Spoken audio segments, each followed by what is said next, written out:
सरसों के तेल का दीपक इत्र डाल के, नाग चंपा का इत्र डाल दीजिए, इत्र डाल के और पीली सरसों डाल के जो जलाता है 7 दीपक शनिवार को, राहु भैरव, भगवान भैरव की कृपा से अच्छे परिणाम देने के लिए बाध्य हो जाता है। तो उम्मीद है आज की जो जानकारी है राहु की और शनिदेव की, जितने भी उपाय मैंने बताए आप इनसे लाभ उठाएंगे और आपके जीवन में शनिजन्य पीड़ा और राहुजन्य पीड़ा का निवारण हो जाएगा। देखिए, एक व्यक्ति ने हमसे प्रश्न किया ईमेल के माध्यम से कि गुरुदेव कौन से नक्षत्र में शुभ कार्य करना चाहिए, क्योंकि कई नक्षत्र अशुभ माने गए हैं सिद्ध कार्य करने के लिए या बड़े कार्य करने के लिए, जैसे भूमि, भवन, वाहन, यात्रा, ये सब देखी जाती है। तो कुछ नक्षत्र हैं अधम, कुछ नक्षत्र हैं मध्यम और कुछ नक्षत्र है उत्तम। तो आज मैं आपको उत्तम नक्षत्र बता रहा हूँ। उत्तम नक्षत्र में यात्रा करना, मांगलिक कार्य करना शुभ होता है। आपको हमेशा सर्वदा 100% उत्तम सकारात्मक रिजल्ट मिलता है। देखिए, आप अपनी स्क्रीन पे देख सकते हैं सबसे उत्तम शुभ मुहूर्त वाले और यात्रा करने के लिए या सर्व सिद्धिप्रद कार्य करने के लिए सबसे उत्तम जो नक्षत्र हैं वो कौन से हैं। देखिए, आप अपनी स्क्रीन पे देखिए, अश्वनी नक्षत्र जो केतु का नक्षत्र है, पुनर्वसु नक्षत्र जो गुरु का नक्षत्र है, अनुराधा शनिदेव का नक्षत्र है, मृगशिरा मंगल का नक्षत्र है, पुष्य नक्षत्र शनिदेव के हैं, रेवती, हस्त, श्रवण, धनिष्ठा, ये सारे जो नक्षत्र हैं ये शुभ कार्य यात्रा करने के लिए उत्तम माने गए हैं, शुभ कार्य इनमें किए जा सकते हैं। अब देखिए, जो अशुभ नक्षत्र माने गए हैं जिनमें यात्रा ना करें या बहुत ज़्यादा मांगलिक कार्य करने की सलाह नहीं दी जाती, आप अपनी स्क्रीन पर देख सकते हैं। भरणी नक्षत्र, कृतिका नक्षत्र, आद्रा नक्षत्र जो राहु का नक्षत्र है, अश्लेषा, मघा, चित्रा, मघा भी केतु का है। विशेष नक्षत्रों के स्वामी बता रहा हूँ मैं आपको। स्वाति नक्षत्र भी देखिए राहु का है, विशाखा है।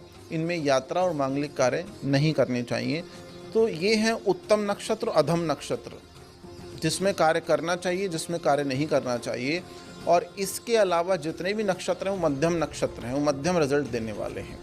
आप देखिए, सपोज आज चल रहा है आद्रा नक्षत्र, तो हमारे शास्त्रों में ये भी विधान है कि आद्रा नक्षत्र में क्या खाकर जाएं, क्या भक्ष्य हो, क्या खाएं कि आपकी यात्रा मंगल में हो। जिस कार्य के लिए आप जा रहे हैं उसकी यात्रा अच्छी हो, आपका काम बने और वापस आप लबालब फल लेकर आएँ। तो जो नक्षत्र चल रहा है उसी नक्षत्र का भोजन करके अगर बाहर निकलेंगे तो काम 100% आपका हो जाएगा। आप इसकी लिस्ट अपने YouTube पर आप देखिए, मोबाइल स्क्रीन पे देखिए। अश्वनी नक्षत्र अगर आज चल रहा है और आप यात्रा पे जाते हैं किसी काम में, तो सीताफल खा के जाना चाहिए। पुनर्वसु नक्षत्र वाले व्यक्ति को जिस दिन पुनर्वसु नक्षत्र में यात्रा करनी हो तो घी का सेवन करें। अनुराधा नक्षत्र में मिश्री का सेवन करें। मृगशिरा में कस्तूरी का थोड़ा सा सेवन करके जाएं। महंगी होती है कस्तूरी, बट आप अरेंज कर लेंगे। कस्तूरी का सेवन करके जाएं। पुष्य नक्षत्र में खीर खा के जाएं। रेवती नक्षत्र में कमल पुष्प का छोटा सा टुकड़ा, एक पंखुड़ी आप चबाकर या खाकर जा सकते हैं। हस्त नक्षत्र में सिंघाड़ा या सिंघाड़े से बने हुए कोई भी चीज़ आप खा सकते हैं, उसके आटे से बनी हुई। श्रवण नक्षत्र में खीर खा के जाएँ। और धनिष्ठा नक्षत्र में करेला खाकर बाहर निकलें, करेले की सब्जी खाकर बाहर निकलें। अब बाकी जो नक्षत्र हैं ये उत्तम हो गए। उत्तम नक्षत्रों के अलावा जो मैंने आपको अधम बताए, अधम नक्षत्रों में भी काम चल जाएगा। अगर आप भरणी में चावल खा के निकलते हैं, कृतिका में दही खा के, दही मीठा होना चाहिए, कृतिका नक्षत्र में दही खा के, आद्रा नक्षत्र में मिश्री के साथ मक्खन खा के, अश्लेषा नक्षत्र में कमल पुष्प, वही कमल पुष्प की पंखुड़ी चबाकर, मघा नक्षत्र में केसर अपनी ज़बान पे, सैफरन केसर अपनी ज़बान पे रखकर, जीवा पे रखकर, चित्रा नक्षत्र में मूंग की दाल बनाकर खाएं, तब यात्रा करें। स्वाति नक्षत्र में कोई भी खट्टा फल खा के बाहर निकलें। और विशाखा नक्षत्र में शाक अर्थात हरी सब्जी खाकर आप बाहर जाएं। ये शकुन शास्त्र बोलते हैं, सामुद्रिक शास्त्र बोलते हैं। इस तरह से आपकी यात्रा जिस भी कार्य के लिए जा रहे हैं मंगल में हो जाएगी। आप देखिए, तो ये जानकारी अत्यंत गुप्त है, इस जानकारी से आप लाभ उठाइए। आशा है आज की जानकारी आपको पसंद आई होगी। आप देश विदेश से हमें मेल लिखते हैं और आप बार बार बोलते हैं आचार्य जी यूएस आ जाइए, हमें एक दो दिन का ज्ञान दे जाइए। आचार्य जी आप डरबन अफ्रीका आ जाइए, हमें थोड़ा बता जाइए, हमें हमारी दीक्षा करा जाइए, साधना का मार्ग बताया जाइए। आजकल तो तंत्र साधना, अलग अलग साधना कराने के लिए इतने सारे ऐप बना लिए लोगों ने। ऐप पर दीक्षा दी जा रही है, ऐप पर ही देवी का साक्षात्कार हो रहा है, ऐप पर ही सारे चमत्कार हो रहे हैं। पूजा करने के लिए इतने सारे ऐप हो गए हैं, देखिए कि 2-3 हज़ार लोगों से पूजा वो बुक कर लेते हैं, और पूजा बुक करने के बाद वो जो दक्षिणा होती है, अब उसमें वो पूजा जब आपको कैमरे पे दिखाई जाती है इन सब के माध्यम से, उसमें गोत्र किसका लगाते हैं? हमें लगता है सबका ही गोत्र, वो गोत्र कश्यप लगाकर, कश्यप ऋषि कश्यप लगाकर सबकी पूजाएं कर देते हैं। उससे कितना फल मिलता है नहीं मिलता वो हमें नहीं पता।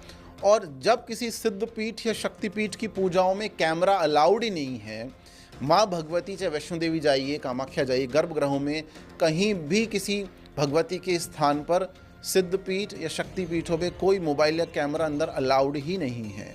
तो और ज्योतिर्लिंगों पे भी नहीं है अंदर।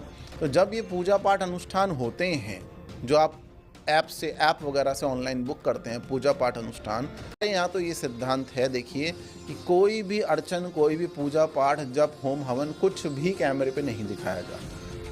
वो सब गुप्त है। माँ भगवती योनि स्वरूपा है, कुछ भी नहीं दिखाया जाता। सब माँ महाविद्याओं की साधनाएं गुप्त हैं, रात्रिकालीन हैं, केवल साधक और साध्य है, केवल गुरु और शिष्य, केवल माला और आसन, भक्त और भगवान, बस ये दोनों का ही तारतम्य होता है। तो साधनाओं को कहीं भी कैमरे पे दिखाने का कोई विधान नहीं है। वो गुप्तता उसकी ख़त्म होती है, तो फिर आपको संकल्प फलश्रुति नहीं मिलती है। अपने विवेक से काम लें। दोबारा मैं बोल रहा हूँ, ऑथेंटिक चीज़ों से जुड़ें, शास्त्रों से जुड़ें, शास्त्र का ज्ञान लें।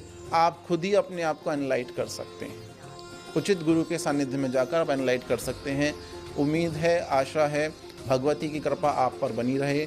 भगवान श्री हरि नारायण, गणेश जी भगवान, पंचमुखी हनुमान, माँ भगवती, कालिका, कामरूपिणी कामाख्या, हमारी और आपकी सबकी माता, त्रिविद्या सिद्ध विद्या पराविद्या माँ बगलामुखी, जहाँ भी आप उपस्थित हो, आप सबका कल्याण करें।